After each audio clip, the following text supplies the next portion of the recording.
MSBT समर exam 2021 नेमकी कशा प्रकारे होईल, कशा प्रकारे वार्निंग येतील, हे सर्व काही आजच्या व्हिडिओमध्ये आपण बघणार आहोत। MSBT समर एक्झामचा लाईव्ह डेमो आपण बघणार आहोत, कारण बघा तुम्हाला मॉक टेस्ट द्यायची आहे, तरी मॉक टेस्ट नेमकी कशा प्रकारे असेल, लाईव्ह डेमो कसा असेल, हे सर्व काही आज आपण बघणार आहोत। तर व्हिडिओला शेवटपर्यंत नक्की पहा। चला तर मग व्हिडिओला सुरुवात करूया। नमस्कार, मी विनीत भावसार स्वागत करतो आपल्या सर्वांच्या YouTube चॅनल विनीत स्टॉकवर। तर आजच्या व्हिडिओचा टॉपिक तुम्हाला समजला असेलच। तर विद्यार्थी मित्रांनो, ज्यावेळेस तुम्ही त्या लिंकवर क्लिक करशाल तर लिंकवर क्लिक केल्यानंतर अशा प्रकारची विंडो तुमच्या समोर ओपन झालेली दिसेल। यामध्ये तुम्हाला तुमचा युजर आयडी टाकायचा आहे, तुमचा पासवर्ड टाकायचा आहे, कॅप्चा कोड तुम्हाला फिल करायचा आहे, त्यानंतर सर्व टर्म्स अँड कंडिशन मला मान्य आहे आणि त्यानंतर कॅमेराला परमिशन द्यायची आहे। ठीक आहे, लक्ष ठेवा, जोपर्यंत तुम्ही कॅमेराची परमिशन देणार नाही तोपर्यंत तुमची एक्झाम स्टार्ट होणार नाही आणि त्यानंतर तुम्हाला सबमिट करायचं आहे। आता सबमिट केल्यानंतर एक अशी विंडो तुमच्या समोर दिसेल। यामध्ये तुम्हाला तुमच्या सर्व विषयांची नावं दिसतील, त्यानंतर त्यांची डेट काय आहे, कोणत्या तारखेला तुमचा पेपर आहे, किती वेळेला किती वाजता तुमचा पेपर आहे, कोणत्या स्लॉटमध्ये आहे, हे सर्व दिसेल। त्यासोबतच किती नंबर ऑफ क्वेश्चन आहे आणि किती वेळ आहे, हे सर्व काही तुम्हाला त्या ठिकाणी समोर दिसेल। आणि जी परीक्षा असेल ना, ज्या विषयाचा पेपर असेल त्यावर तुम्हाला प्रोसीड करायचं आहे। आणि बघा, यूज युअर कॅमेरा याला तुम्हाला अलो करायचं आहे, कारण जोपर्यंत तुम्ही कॅमेराला परमिशन देणार नाही तोपर्यंत तुमची एक्झाम काही स्टार्ट होणार नाही। आणि कॅमेराला परमिशन दिल्यानंतर तुम्हाला प्रोसीडवर क्लिक करायचं आहे।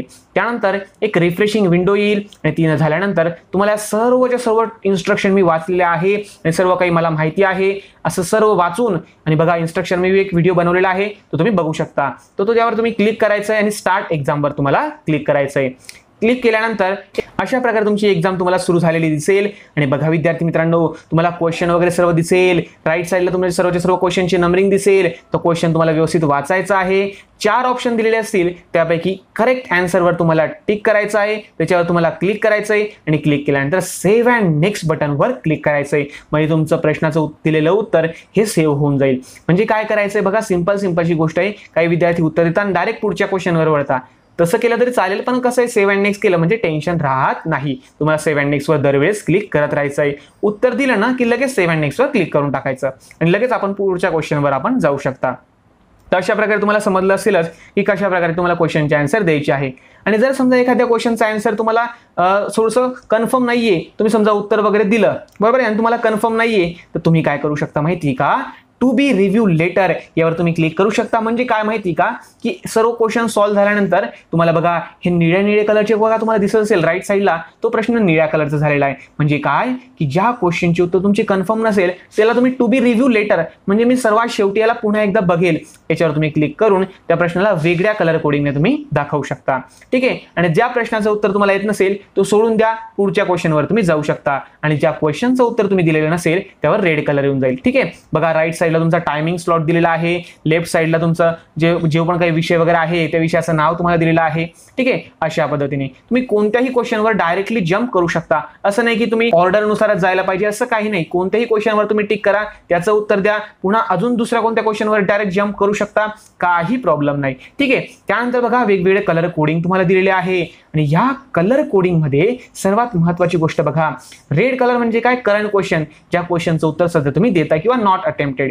त्यानंतर ग्रीन क्वेश्चन म्हणजे तुम्हाला माहिती असेल, ग्रीन कलर म्हणजे काय की ज्याचं उत्तर तुम्ही दिलेलं आहे। निळा कलर म्हणजे काय, तुम्ही अटेम्प्ट तर केलेलं आहे, उत्तर तर दिलेलं आहे पण रिव्ह्यू करायचं बाकी आहे। आणि जांभळा कलर म्हणजे काय, तुम्ही त्याचं उत्तर दिलेलंच नाहीये पण शेवटी तुम्ही ते बघणार आहात असं। ठीक आहे, ते कलर कोडिंग तुम्हाला समजलं असेलच। आणि त्यानंतर बघा सर्वात महत्त्वाची गोष्ट अशी की जर तुम्ही नवीन विंडो स्विच करायचा प्रयत्न करशाल तर बघा तुम्हाला या ठिकाणी वॉर्निंग येईल, वॉर्निंग अलर्ट येईल की तुम्ही नवीन विंडो स्विच करताय, तसं तुम्हाला केलेलं चालणार नाही। ठीक आहे, आणि या ठिकाणी तुम्हाला ती वॉर्निंग क्लोज करायची आहे आणि पुन्हा आपला पेपर तुम्हाला कंटिन्यू करायचा आहे। म्हणजे नवीन विंडो स्विच करायची नाही, नवीन विंडो स्विच केली की लगेच तुम्हाला वॉर्निंग येईल आणि पुन्हा जर तुम्ही असं करशाल तर तुम्हाला टर्मिनेट सध्या तुमची एक्झाम केली जाऊ शकते। ठीक आहे, किंवा बघा जर समजा एक उत्तर देत असताना किंवा प्रश्न सॉल्व्ह करत असताना एक्झाम देत असताना जर तुम्ही काही गैरकृत्य करशाल, म्हणजे कॅमेराच्या बाहेर चालले असाल किंवा समजा तुमचा मोबाईल दिसून गेला किंवा इतर कोणत्याही गोष्टी घडल्या ना तरी तुम्हाला वॉर्निंग येणार आहे। तर ही वॉर्निंग नेमकी कशा प्रकारे येईल तर बघा अशा प्रकारे तुम्हाला वॉर्निंग येईल। बघा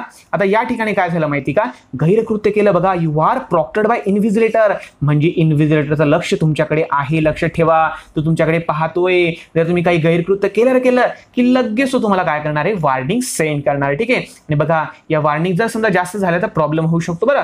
वॉर्निंग इश्यू बाय इन्व्हिजिलेटर म्हणजे बघा जर तुम्ही काही माल प्रॅक्टिस करत आढळला म्हणजे समजा काही पण गैरकृत्य काही तुम्ही मोबाईल घेतला किंवा कोणतंही गैरकृत्य करत असताना जर तुम्ही दिसला ना तर बघा माल प्रॅक्टिसच्या गुन्ह्यांतर्गत तुमच्यावर कॉपी केस सुद्धा होऊ शकते. ठीक आहे. अशी वॉर्निंग तुम्हाला येईल, 1 वेळा येईल, 2 वेळा येईल, 4 वेळा येईल, 5 वेळा येईल. आता हे त्यांनी सांगितलेलं नाही, मेन्शन केलं नाही की नेमकी किती वॉर्निंग तुम्हाला राहतील. त्यामुळे थोडंसं काळजी घ्यायची आहे. कमीत कमीत वॉर्निंग येऊ देण्याचा प्रयत्न करायचा किंवा मग वॉर्निंग नाही आले तर एकदम बेस्ट. ठीक आहे. पण बघा आणि जर समजा तुम्ही तुमच्या कॅमेऱ्याच्या समोर बाहेर चालले गेले ठीक आहे तुम्हाला अशा प्रकारे येईल बघा you have move away from screen of your device म्हणजे तुम्ही तुमच्या फ्रंट कॅमेऱ्याच्या समोर नाही आहात त्याऐवजी दुसराच कोणी व्यक्ती आहे असं सुद्धा होऊ शकतं. ठीक आहे ना. मग अशा वेळेस सुद्धा तुम्हाला वॉर्निंग सेंड केली जाईल. तर अशा प्रकारे वेगवेगळ्या वॉर्निंग तुम्हाला येतील. आणि बघा जर ह्या पुन्हा पुन्हा जर तुम्ही अशा वॉर्निंग वगैरे जर तुम्हाला आल्या तर मात्र तुमची एक्झाम ही टर्मिनेट सुद्धा होऊ शकते. तर असं काही काम करू नका की जेणेकरून तुम्हाला खूप मोठ्या संकटांना सामोरं जावं लागेल. ठीक आहे.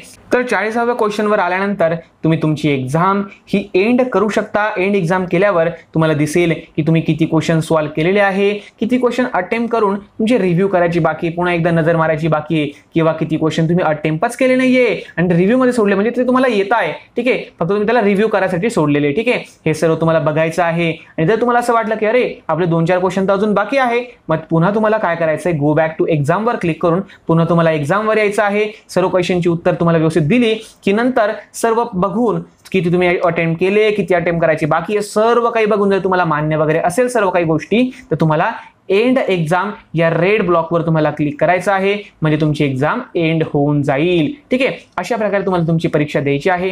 आणि बघा एक्झाम एंड झाल्यानंतर do you really want to end exam या ठिकाणी तुम्हाला यस करायचं आहे आणि यस केल्यानंतर तुमची एक्झाम ही सक्सेसफुली एंड होऊन जाईल आणि त्या ठिकाणी ती तुमची सबमिट होऊन जाईल. अशा प्रकारे एक्झाम एंड झाल्यानंतर बघा पुन्हा तुम्ही तुमच्या बॅक स्क्रीनवर येशाल आणि बघा या ठिकाणी तुमचा जो पेपर आहे तो कंप्लीट झालेला तुम्हाला या ठिकाणी दिसेल. तर तुम्ही कंप्लीटवर क्लिक करून तुम्ही चेक सुद्धा करू शकता की तुम्ही किती विषयाचे पेपर दिलेले आहे किंवा किती विषयांचे पेपर तुमचे सक्सेसफुली कंप्लीट झाले आहे हे तुम्ही या ठिकाणी क्लिक करून तुम्ही बघू शकता. 2 विषयांचे पेपर तुम्ही दिलेले आहे आणि बाकीचे पेपर तुमचे अजून बाकी आहे अशा पद्धतीने. आणि बघा लक्ष ठेवा एक्झाम झाल्यानंतर लॉग आउट करायचं विसरू नका. लॉग आउट नक्की कराच जेणेकरून तुम्हाला पुढच्या पेपरला काहीही प्रॉब्लेम येणार नाही.